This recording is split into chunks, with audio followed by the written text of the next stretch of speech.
আসসালামু আলাইকুম সুপ্রিয় দর্শক মণ্ডলী, দেশে বিদেশে প্রবাসে যে যেখান থেকে আজকে আমাদের এই ভিডিও দেখছেন সবাইকে জানাচ্ছে শুভেচ্ছা ও অভিনন্দন।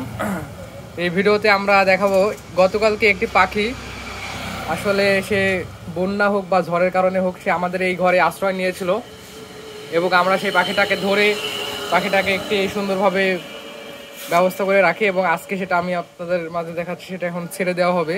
এই পাখিটা সম্ভবত জংলি টিয়া এবং জংলি টিয়া নামে পরিচিত। পাখিটাকে একটু ভালো করে দেখাই। তো এই পাখিটা একা অনেক কষ্ট পাচ্ছে, দেখতে পাচ্ছেন খাঁচার মধ্যে অনেক ছটফট করছে, এই জন্য আমরা এখন পাখিটাকে ছেড়ে দেবো, ঠিক আছে। আর এই পাখিটা যদি জোড়া থাকতো তাহলে অবশ্যই ভালো হতো। নিশ্চয়ই এর কোনো বাচ্চা টাচ্চা থাকতে পারে বা ডিমও থাকতে পারে বা এর কোনো সঙ্গী থাকতে পারে, এই জন্য আমরা পাখিটাকে এখন ছেড়ে দেবো, কারণ এই পাখিটা সম্পর্কে আমাদের অত ধারণা নাই এবং এই পাখিটা আমরা কুড়িয়ে পেয়েছি। এবং এই পাখিটাকে দেখুন, আমরা এখন খাঁচাটা খুলে দেবো, পাখিটাকে ছেড়ে দিচ্ছি। এখন পাখিটা বের হয়ে যাবে, আপনারা দেখুন।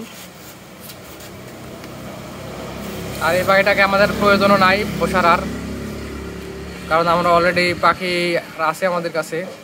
এখন আমরা এই পাখিটাকে ছেড়ে দিচ্ছি। দর্শক, পাখি একটু ভয় পাচ্ছে, দেখা যাক পাখিটা বের হয় কখন।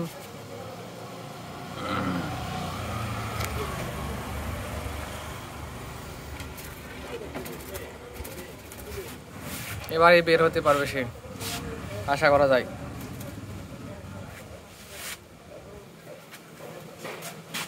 এই যে পাখিটা কিন্তু টিয়া পাখি, মানে টিয়া পাখির মতোই জঙ্গলি। এই দেখুন পাখিটা উড়ে গেল।